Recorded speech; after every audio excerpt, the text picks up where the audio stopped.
नमस्कार, मेरा नाम नीरज है और आप दी लल्लन टॉप पर हैं। ये दी लल्लन टॉप का न्यूज रूम है। इस वक्त की बड़ी खबर सारी टीवी स्क्रीन पर एक आ रही है। वो एक बड़ी अलग तरह की खबर है। वो अलग तरह की खबर इस लिहाज से कि सरकार ने भारत रत्न का ऐलान किया है। लेकिन ऐलान करने में दिलचस्प बात यह है कि इस बार का भारत रत्न एक नहीं, दो नहीं, 3 लोगों को दिया जाएगा। पहला नाम नानाजी देशमुख, दूसरा नाम भूपेन हजारिका, तीसरा नाम प्रणब मुखर्जी। छोटा छोटा परिचय बता दें। नानाजी देशमुख जनसंघ के संस्थापक, जनसंघ यानी वो जो आज की बीजेपी है। दूसरा नाम भूपेन हजारिका, असम से आने वाले एक गायक, साहित्यकार और पॉलिटिशियन भी रहे, राजनीतिक रूप से भी सक्रिय रहे। तीसरा नाम प्रणब मुखर्जी का, कांग्रेस के खाटी नेता माने जाते थे, देश के पूर्व राष्ट्रपति। तो इसमें से 2 लोग ऐसे जो अब इस दुनिया में नहीं है, वो है भूपेन हजारिका और नानाजी देशमुख। और तीसरा नाम जो प्रणब मुखर्जी, जिनको खाटी का कांग्रेसी कहा जाता था, एक दौर में कहा जाता था कि वो प्रधानमंत्री बनने वाले थे, बनते बनते रह गए। या जब मनमोहन सिंह प्रधानमंत्री बनने वाले थे तो तब भी ये चर्चा थी कि मनमोहन सिंह की जगह क्यों प्रणब मुखर्जी को नहीं बनाया गया। वो जो कांग्रेस के, फिर उनको राष्ट्रपति बनाया कांग्रेस ने, उनको अब भारत रत्न देने का ऐलान किया है। ये सब नरेंद्र मोदी सरकार के आखिरी साल में होगा, इस कार्यकाल के। तो टीवी स्क्रीन की तरफ हम चलते हैं। अभी 3 नाम भूपेन हजारिका, नानाजी देशमुख और प्रणब मुखर्जी। पहला नाम नानाजी देशमुख का। नानाजी देशमुख हमने जैसा बताया कि संघ जो जनसंघ जो आज की बीजेपी है उसको बनाने वाले, उनसे जुड़ी जानकारी मेरे साथी अनिरुद्ध ने जुटाई। अनिरुद्ध जी बताएं नानाजी देशमुख के बारे में। देखिए, नानाजी देशमुख मूलतः महाराष्ट्र से थे, लेकिन उनका कार्य क्षेत्र पूरी तरह से उत्तर प्रदेश और मध्य प्रदेश रहा। उत्तर प्रदेश में वो जनसंघ के या आरएसएस, उस वक्त के आरएसएस के प्रचारक के तौर पे वो आए और फिर यहीं के होके रह गए जी। पूरा वक्त उन्होंने जो है उत्तर प्रदेश में अपना दिया और पूरी की पूरी राजनीति उनकी जो कही जाए वो पूरी की पूरी यूपी पर ही केंद्रित रही जी। उसके बाद जब उन्होंने राजनीति से संन्यास लिया 60 साल की उम्र में, तो फिर उन्होंने उसके बाद भी यूपी को नहीं छोड़ा और चित्रकूट में जाके दीनदयाल शोध संस्थान की स्थापना कर ली जी। इसके पहले जब वाजपेयी सरकार थी तो उनको पद्म विभूषण दिया गया था। ये फिर मोदी सरकार है, उनकी विचारधारा की सरकार है, तो मोदी सरकार ने उनको एक बार भारत रत्न, देश के सबसे बड़े सम्मान भारत रत्न से सम्मानित करने का नवाजा है। 3 लोग। उनके बारे में एक बात ये भी कही जाती है कि जब वो 60 साल की उम्र तक पहुंचे तो उन्होंने सक्रिय राजनीति से संन्यास ले लिया और समाज सेवा करने की घोषणा कर दी। बिल्कुल, देश में एकमात्र ऐसे नेता जिन्होंने रिटायरमेंट की घोषणा की, खुद अपने रिटायरमेंट की घोषणा की कि मैं रिटायर हो रहा हूँ। आज की राजनीति में ये देखने को बहुत कम मिलता है, शायद बिल्कुल नहीं मिलता है कि कोई नेता ये कहे आके कि मैं राजनीति से संन्यास ले रहा हूँ। अमित जी, मेरी जानकारी सही है तो ये नानाजी देशमुख वही हैं जिन्होंने पहले सरस्वती शिशु मंदिर की स्थापना की। हाँ, तो अमित जी बता रहे हैं कि ये पहले वो नेता हैं जो सरस्वती शिशु मंदिर आज जो चलते हैं, सरस्वती शिशु मंदिर की स्थापना की, जो आरएसएस का मुखपत्र माना जाता है 5 जन, उसकी शुरुआत भी नानाजी देशमुख के द्वारा हुई थी। इस तरह से कई सारी चीजों की, और बाकी यूपी में, उत्तर प्रदेश में उस समय के जितने भी राजनीतिक फैसले होते थे, नानाजी देशमुख की उसमें बड़ी भूमिका होती थी और सबसे टॉप लीडरशिप में नानाजी देशमुख का नाम हमेशा रहता था। अच्छा, अब दूसरा नाम है भूपेन हजारिका। अभी असम में एक बड़ा पुल बना है जिसको कहाँ का सबसे, भारत का सबसे लंबा, एशिया का सबसे लंबा, भारत का सबसे लंबा पुल जिसे बताया जा रहा है वो ढोला सादिया ब्रिज, उसको भूपेन हजारिका के नाम पर रखा गया। वो भूपेन हजारिका जो गंगा बहती हो क्यों, बहती है क्यों, हो क्यों, बहती हो क्यों, गंगा बहती हो क्यों, वो मशहूर उनका गाना। और वो लगातार राजनीतिक तौर पर भी सक्रिय, पॉलिटिकल एक्टिविस्ट के तौर पर भी रहे और बड़ा नाम। इनको बहुमुखी प्रतिभा का धनी कह सकते हैं। राजनीति, साहित्य, समाज, हर क्षेत्र में, फिल्म, हर क्षेत्र में उनका दखल रहा और ये मतलब बहुत कम लोगों में देखने को मिलता है जो हर तरफ से सक्रिय हों और उनकी जो भी विचारधारा थी, जो भी उनके चीजें थी, वो रिफ्लेक्ट होती थी उनकी फिल्मों में, या कहें कि उनके साहित्य में, गायन में, वादन में, संगीत में, हर क्षेत्र में वो सक्रिय थे। अच्छा, अब इन तीनों नामों में सबसे दिलचस्प नाम जिस पर हम सबकी दिलचस्पी इसीलिए ज्यादा है कि वो हम सबके बीच मौजूद हैं।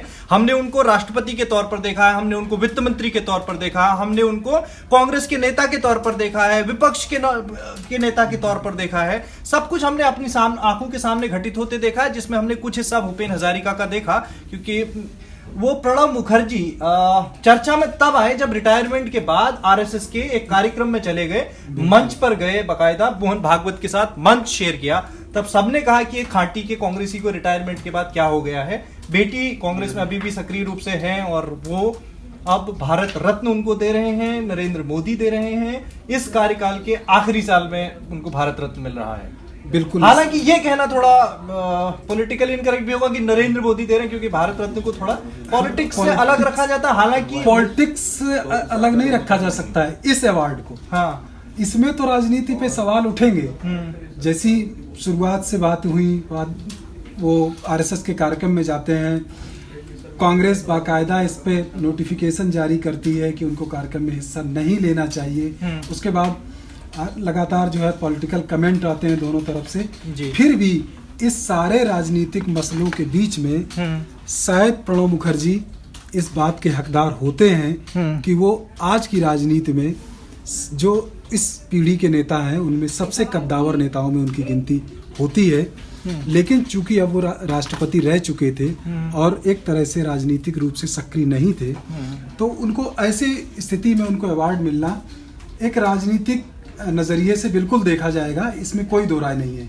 हाँ, और बीजेपी की मोटा मोटी राजनीति रही भी ये कि कांग्रेस के अंदर जिन लोगों को मौके नहीं मिल पाए या अपने अपने वक्त में वो थोड़ा थोड़ा विरोधी रहे, तो उन सबको अपने करीब लाने की कोशिश करती रही। ये भारतीय जनता पार्टी का या कहें कि मोदी जी का एक नया ट्रेंड है कि वो कांग्रेस के नेताओं को अपना नेता बना देते पेश करने की कोशिश करते हैं। और जिस तरह से प्रणब मुखर्जी को अवार्ड दिया गया है, तो कल को ये सवाल निश्चित उठेंगे कि प्रणब मुखर्जी जिस कांग्रेस में खटे पले बढ़े, जिसमें वो नीचे से लेके और राष्ट्रपति के पद तक जिस पार्टी ने उनको पहुंचाया, कल को ये चुनावी रैलियों में सुनने के लिए मिलेगा कि उस पार्टी ने उनको वो सम्मान नहीं दिया जो एक विपक्ष के दल ने उनको सम्मान दिया। हाँ, वो बीजेपी की राजनीति वो पटेल से शुरू हुई, उन्होंने नेहरू के मुकाबले उन्होंने बरक्स पटेल को रखा, फिर पटेल को और बड़ा करने की कोशिश की। बार बार नरसिम्हा राव का जिक्र करते रहते हैं कि कैसे उनकी जिंदगी के अंतिम दिनों में कांग्रेस ने और खासकर गांधी परिवार ने उनके साथ किस तरह का व्यवहार किया। वो सीताराम केसरी का बार बार जिक्र करते, तो वो सारे नेताओं को अपने पाले में लाने की कोशिश करते रहते हैं जो गांधी परिवार के बरक्स खड़े रहे। बिल्कुल, नारायण दत्त तिवारी पैरेलल खड़ा करने की कोशिश करते हैं। हाँ, अब आज की तारीख में गांधी परिवार चूंकि पूरी तरह से राजनीति में सक्रिय है और उसमें उनके मुकाबले प्रणब मुखर्जी को सम्मान देकर एक तरह से उनके बराबर खड़ा करने की कोशिश की जा रही है, जैसा कि आप कह रहे हैं।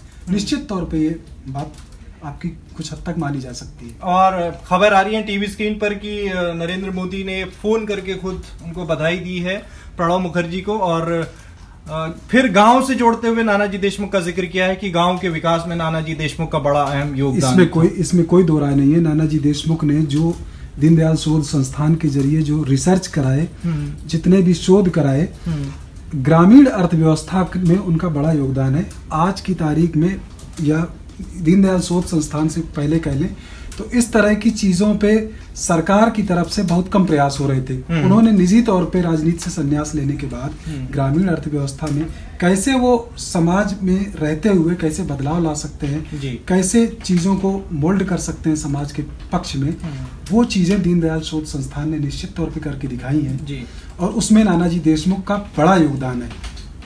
और अभी प्रणब मुखर्जी और भूपेन हजारिका का जिक्र हो रहा था और ये खबर अचानक से तब आई जब हम सब पॉलिटिकल सर्वेस की बात कर रहे थे। जो नए नए सर्वेस आ रहे हैं उसमें किस तरह से जो है बीजेपी और कांग्रेस को कितनी कितनी वोटें मिल रही हैं, तो अचानक से एक बात केतन ने हमारे बीच कही कि भूपेन हजारिका और प्रणब मुखर्जी का वोट लाना मतलब ये बंगाली वोट को मतलब एक तरह से उस कॉन्स्टिट्यूएंसी को एक तरह से एड्रेस करने की भी कोशिश हो सकती है, क्योंकि प्रणब मुखर्जी तो है ही बंगाली और भूपेन हजारिका आसाम से आने के बावजूद उनकी प्रॉक्सिमिटी की वजह से उसका भी कुछ असर पड़ा सकता है। चूंकि चुनाव है, 1 महीने बाद 2 महीने बाद चुनाव में सारे लोग चले जाएंगे तो हर चीज चुनाव के नजरिए से जज की जाएगी, इसमें कोई दो राय नहीं है। केतन का बिल्कुल सही कहना है कि चूंकि चुनाव है तो हर चीज उसमें बिल्कुल उस तराजू पे तौली जाएगी। और बंगाली वोटों के लिए पिछली बार भी जो इनका आरएसएस का कार्यक्रम में गए थे तब भी इस तरह की बातें चली थी कि शायद ममता बनर्जी के प्रभाव को एक तरह से कम करने के लिए बंगाल में कुछ पैर जमाने के लिए भारतीय जनता पार्टी प्रणब मुखर्जी को एक चेहरे के तौर पे या अपने फेवर में इस तरह से पेश करना चाहती है। ये जरा नरेंद्र मोदी का ट्वीट दिखाएं, क्या कह रहे कि वो उनके शुभ चिंतक हैं। जी जी जी जी नरेंद्र मोदी का ट्वीट आ गया है कि भारत के विकास में उनका अहम योगदान रहा है, मैं उन्हें भारत रत्न मिलने से बेहद खुश हूं। बिल्कुल, और ये जाहिर सी बात है अब इस पे राजनीति होगी। अभी कांग्रेस की तरफ से भी कुछ बयान आएंगे, उनका इंतजार करना पड़ेगा। जी, अब कांग्रेस के लिए तो बड़ा मुश्किल है कि अब वो अपने ही नेता के खिलाफ क्या कहे और क्या ना कहे। हालांकि जब वो प्रणब मुखर्जी आरएसएस के मंच पर गए तो बहुत लोगों की निगाहें थी, हम लोग भी उनके पूरे भाषण को सुन रहे थे, ये सुन रहे थे कि अभी तक की पॉलिटिक्स जैसी रही है वो आरएसएस का बहुत क्रिटिसिज्म वाली पॉलिटिक्स रही है। लगातार वो जो उस तरह की पॉलिटिक्स है जो थोड़ा कट्टरपंथ की तरह झुकी हुई राइट विंग पॉलिटिक्स है, उसके वो विरोधी रहे हैं क्योंकि उनको सोशलिस्ट तरह का माना जाता था। और तो बहुत सारे सब लोगों को ये उम्मीद थी कि वो कुछ ऐसा संदेश देंगे जिससे आरएसएस के खिलाफ जाए। तो उन्होंने बड़ा बैलेंस भाषण दिया, पॉलिटिकली करेक्ट दिया, जिसमें कुछ ये भी समझ में नहीं आया कि उन्होंने आरएसएस के खिलाफ कुछ कहा कि या पक्ष में कुछ कहा। बिल्कुल, तो ये उस समय चर्चाएं थी कि प्रणब मुखर्जी वहां जाएंगे तो शायद जो है आरएसएस को एक सीख देने की कोशिश करेंगे, लेकिन उन्होंने उस तरह की चीजें नहीं की, ना कोई किसी कंट्रोवर्सी में आए। उन्होंने एक बैलेंस्ड बात कही जाके वहां, और उसके बाद से ही करीबी उनकी दिखाई देने लगी थी कि वो भारतीय जनता पार्टी और नरेंद्र मोदी की सरकार के काफी नजदीक जा चुके हैं। चलिए, तो वीडियो को लंबा ना करते हुए एक बार फिर रैप कर देते हैं। ये खबर अभी अभी आई है, इसीलिए हम आपके बीच में आए हैं कि इस बार का भारत रत्न 3 लोगों को मिलने वाला है। वो 3 लोग हैं, पहला नाम नानाजी देशमुख, दूसरा नाम भूपेन हजारिका, तीसरा नाम प्रणब मुखर्जी। नानाजी देशमुख जनसंघ के संस्थापक, जनसंघ यानी जो बीजेपी अभी की है, वो ओरिजिनली जिस रूप में पैदा हुई उसके संस्थापक थे, और उसके बाद उन्होंने शिक्षा के क्षेत्र में काम किया और समाज सेवक के रूप में भी वो जाने गए। उनको मिलेगा मरणोपरांत। दूसरे भूपेन हजारिका, गायक, साहित्यकार और पॉलिटिकल एक्टिविस्ट। तीसरा नाम होगा प्रणब मुखर्जी का, जो कांग्रेस के नेता थे या नेता मतलब हाँ, कांग्रेस के नेता और पूर्व राष्ट्रपति, उनकी बड़ी पहचान, पूर्व राष्ट्रपति उनको मिलेगा। और पता नहीं ये फैक्चुअली कितना करेक्ट होगा, हमारी मेमोरी के हिसाब से तो 3 लोगों को एक साथ दिया जाना हो सकता है कि पहली बार हो देश के इतिहास में। पता नहीं, ये हमको जरा चेक करके देखना पड़ेगा, क्योंकि अक्सर रीति ऐसी ही है कि एक ही व्यक्ति को भारत रत्न एक बार में मिलता है। तो 3 लोगों को एक साथ भारत रत्न मिला है। दी लल्लन टॉप के न्यूज रूम से इस वक्त की लाइव खबर यहीं तक। बाकी की सारी खबरों के लिए हम आपके बीच आते रहेंगे फेसबुक, यूट्यूब और लल्लन टॉप ऐप के जरिए। शुक्रिया।